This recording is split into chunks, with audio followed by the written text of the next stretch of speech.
Good morning everyone. एक बार फिर से आप सभी को ले आई हूँ अपने टेरेस गार्डन में, जहाँ पर मैं आपको हर दिन कुछ आसान तरीके बताती हूँ बागवानी करने के। तो चलिए देखते हैं आज की वीडियो में हम किस प्लांट के बारे में बात करते हैं। दोस्तों, आज का जो प्लांट है इसके ऊपर हम डिस्कस करेंगे। तो क्या आप लोग जानते हैं कि इस प्लांट का क्या नाम है? बहुत से लोग तो जानते होंगे कि इसका क्या नाम है, तो मैं आपको बताऊंगी अभी आने वाली वीडियो में कि इसका नाम क्या है।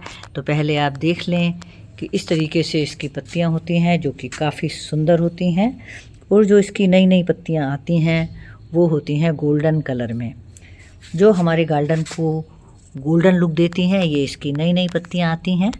और मैं इस प्लांट को पिछले साल लेकर आई थी और इसको ला करके मैंने एक गमले में शिफ्ट करके एक ऐसी जगह रख दिया था जहाँ मेरा बिल्कुल ध्यान नहीं जाता था, और ये धीरे धीरे बड़ा होता गया।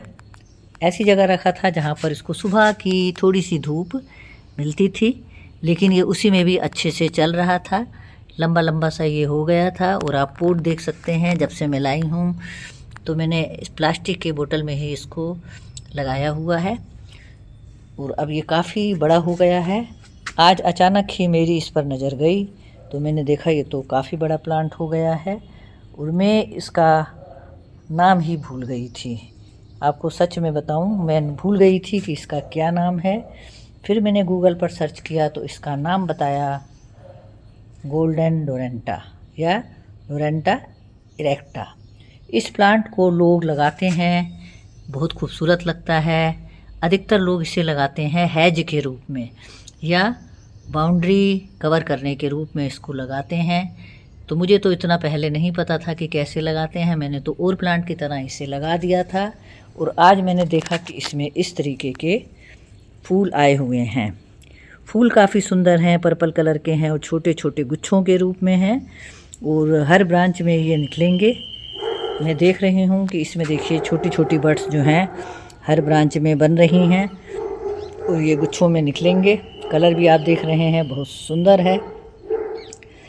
तो जब लोग इसको हैज के रूप में लगाते हैं तो हमें क्या करना होता है, उसकी कटिंग प्रूनिंग करनी होती है।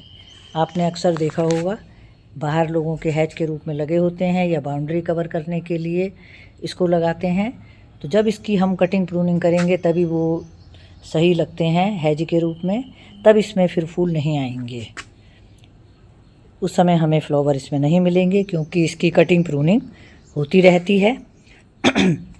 और अक्सर आपने देखा होगा बड़े बड़े लॉन में, पार्कों में, कि इसकी बहुत सारी टोपियारीस भी बनती हैं। ये भी मुझे अभी पता लगा, लोग इसकी टोपियारी भी बनाते हैं। आपने देखा होगा बहुत सारी हिरन की टोपियारीस या मोर की टोपियारीस, काफ़ी अच्छी अच्छी शेप में गोल राउंड टोपियारीस इसकी बनी होती हैं। तो बाद में मैं भी कोशिश करूँगी टोपियारी बनाने की। अभी तो मैं आपको इसकी केयर के बारे में बताऊँगी इस प्लांट के। और अब मैं क्या करूँगी कि रेनी सीजन में अब थोड़ा सा समय बाकी बचा है, मतलब जुलाई के माह में मैं इसकी रिपोर्टिंग करूँगी, क्योंकि जब से मैं लाई हूँ तब से ऐसे ही लंबा लंबा बढ़ रहा है। अच्छे से कटिंग प्रूनिंग कर दूँगी और इसको एक नया गमला भी दूँगी। दोस्तों, जो लोग गार्डनिंग शुरू करना चाहते हैं इस रेनी सीजन में करें, और जब भी इस प्लांट को ख़रीदें तो आप रेनी सीजन में ही ख़रीदें या फिर स्प्रिंग सीजन में ख़रीदें। अब तो रेनी सीजन आ रहा है, तो जो भी प्लांट ख़रीदना चाहें तो इस समय ख़रीदें। और इस मैं सजेस्ट करूँगी कि इस प्लांट को ज़रूर ख़रीदें, क्योंकि ये बहुत आसानी से लग जाता है, ईजी टू ग्रो प्लांट है। आप इसको जब लाएंगे तो आपको बिल्कुल भी निराशा नहीं होगी, आपका प्लांट एकदम से अच्छे से चलेगा। ये आपके ऊपर डिपेंड करता है, आप टोपियारी बनाते हैं या हैज के रूप में लगाते हैं या फिर इससे फ्लावरिंग लेना चाहते हैं। मैं तो इसको फ्लावरिंग के रूप में ही लगाऊंगी अपने गार्डन में, क्योंकि गार्डन में जब हमारे पास अलग अलग कलर्स के फूल होते हैं तो हमारा गार्डन जो है बहुत सुंदर दिखता है। तो गर्मियों में ये प्लांट बहुत तेज़ी से ग्रो करता है, इस समय इसका ग्रोइंग पीरियड है। और विंटर में ये डोरमेंट हो जाता है, यानी कि डोरमेंसी में चला जाता है, रेस्ट पीरियड में चला जाता है और अपनी सारी पत्तियों को गिरा सकता है। तो जब भी आप इसको नर्सरी से लेकर आएँ, तो यदि आपका प्लांट छोटा है तो आप इसे 8 या 10 इंच के गमले में लगा सकते हैं। आप ध्यान रखें कि गमले में होल होना बहुत ज़रूरी है, क्योंकि कोई भी प्लांट होता है तो बिना होल के सही से नहीं चलता है। लेकिन यदि आप इसको ग्राउंड में लगा रहे हैं तब तो उसके लिए आपको मिट्टी की चिंता करने की भी ज़रूरत नहीं है। ग्राउंड में तो ये बहुत आराम से चल जाएगा। और जब इसको आप लगाएंगे तो इसके लिए आपको गमले में लगाना है, घर में गार्डन में, तो मिट्टी इसके लिए वेल ड्रेन सॉइल ले। वैसे इसको ज़्यादा कंपोस्ट आदि की भी इतनी खास ज़रूरत नहीं होती है। शुरू में आप जब लेंगे तो 70% आप गार्डन सॉइल ले लें और 20% आप ले लें कोई सा भी कंपोस्ट, वर्मी कंपोस्ट या काऊ डंग कंपोस्ट, और इसके अलावा 10% आप सैंड ले लें। इस तरीके की मिट्टी बना करके आप इसको लगा दें।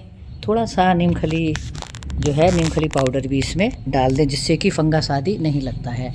मैं अपने सभी प्लांट्स में नीमखली डालती रहती हूँ, महीने या 2 महीने में एक बार। और जिस समय मिट्टी बनाती हूँ तो उस समय तो मैं डालती ही रहती हूँ, तो हमारे प्लांट्स में कोई फंगस या कीड़ा आदि नहीं लगता है। फिर बात करते हैं कि इस रिप्लेसमेंट की, इसको हमें कहाँ पर रखना है। तो दोस्तों, मुझे तो मालूम नहीं था कि मैंने तो एक कोने में रख दिया था, इसको धूप नहीं मिलती थी ज़्यादा। तो आप जब इसको रखेंगे तो आप इसे फुल सनलाइट में रखेंगे, क्योंकि फुल सनलाइट में ये बहुत अच्छे से ग्रो होता है, बहुत अच्छी इसमें फ्लावरिंग होगी। और यदि आप हैज के रूप में लगाना चाहते हैं तभी भी बहुत अच्छे से ये ग्रो करेगा। तो मैं भी अब इसे बस फुल सनलाइट में ही रख दिया है मैंने। और अब तो मुझे वैसे भी इसकी रिपोर्टिंग करनी है रेनी सीजन में। तो देखिए, जैसा कि मैंने बताया कि ये सन लविंग प्लांट है, तो आपको इसे फुल सनलाइट में ही रखना होगा। और देखिए, मैंने तो इसको ऐसी जगह रखा था, बिल्कुल ध्यान नहीं दे पाती थी, और तभी भी ये इतने अच्छे से ग्रो हो रहा है, काफ़ी लंबा हो गया है। तो इसीलिए मैं कह रही हूँ कि अपने अनुभव के आधार पर ही बता रही हूँ, बहुत ही ईजी टू ग्रो प्लांट है और देखने में भी काफ़ी सुंदर लगता है। तो आप इसको अपने गार्डन में जगह दे सकते हैं। अब बात करते हैं वाटरिंग की। तो पानी जैसा कि आप तभी देंगे जब इसमें जो मिट्टी ऊपर की सूख जाती है, मॉइस्चर बना रहना चाहिए। और पानी का ध्यान रखें, पत्तियों को कभी कभी कर दिया करें, शॉवर कर दिया करें, जिससे कि इसकी पत्तियां सुंदर लगती हैं। और देखिए, खाद की यदि आप लगा रहे हैं इस प्लांट को तो बहुत ज़्यादा खाद की ज़रूरत तो नहीं होगी। यदि आप इसको गमले में लगा रहे हैं और आप फूल लेना चाहते हैं तब आप इसको देंगे पोटेशियम और calcium rich fertilizer, phosphorus rich fertilizer, banana peel fertilizer दे सकते हैं, अनियन पील फर्टिलाइज़र दे सकते हैं, घर का बना हुआ ऑर्गेनिक फर्टिलाइज़र ही दें। और यदि आप इसको हैज के रूप में बनाना चाह रहे हैं या कोई टोपियारी बना रहे हैं तो हमें इसको ग्रीन रखना होगा। उसके लिए आप इसको महीने में एक बार नाइट्रोजन बेस्ड लिक्विड फर्टिलाइज़र दें, या वर्मी कंपोस्ट दे सकते हैं, या चाय की पत्ती का लिक्विड फर्टिलाइज़र भी बहुत अच्छा रहता है। तो दोस्तों, यहाँ तक तो आपको सब क्लियर हो गया होगा। अब बात करते हैं इसके इंसेक्ट अटैक की। तो इसमें कभी कभी देखिए मिलीबग तो लग जाता है, तो उसके लिए आपको क्या करना होगा कि समय समय पर नीम ऑयल का स्प्रे आप करते रहें। महीने में एक बार कर लें या 2 महीने में एक बार कर लें। यदि आप देखेंगे कि इसमें मिलीबग है तो जल्दी जल्दी कर लें, और नहीं है तो महीने या 1-2 महीने में आप कर लिया करें। तो उससे क्या होगा कि इसमें इंसेक्ट बिल्कुल भी नहीं लगेगा। अब इसकी बात करते हैं प्रोपगेशन की। तो दोस्तों, ये प्लांट जो है कटिंग से बहुत आसानी से लग जाता है।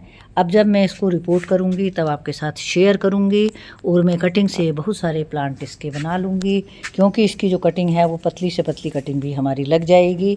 रेनी सीजन में तो काफ़ी सारी अच्छे से ग्रो हो जाती हैं। तो देखिए, मैं मोटी कटिंग भी लगाऊंगी और पतली कटिंग भी लगा कर देखूँगी कि भाई दोनों का मुझे क्या रिजल्ट मिलता है, और आपके साथ शेयर भी करूँगी। तो आज की वीडियो में इतना ही। मैंने आपको दी जानकारी इस डोरेंटा प्लांट के बारे में, तो ज़रूर आप इसे लगाएं। और वीडियो यदि आपको पसंद आता है तो लाइक करें, शेयर करें और एक प्यारा सा कमेंट अवश्य लिखें। लाइक और शेयर करने में बिल्कुल भी कंजूसी ना करा करें दोस्तों। आपको महत्वपूर्ण जानकारियाँ मिलती रहती हैं बागवानी से रिलेटेड, और इसी तरह की महत्वपूर्ण जानकारियाँ यदि आप लेना चाहते हैं तो मेरे चैनल को सब्सक्राइब अवश्य करें। यहाँ तक मेरे साथ बने रहने के लिए आपका दिल से शुक्रिया। Thank you so much.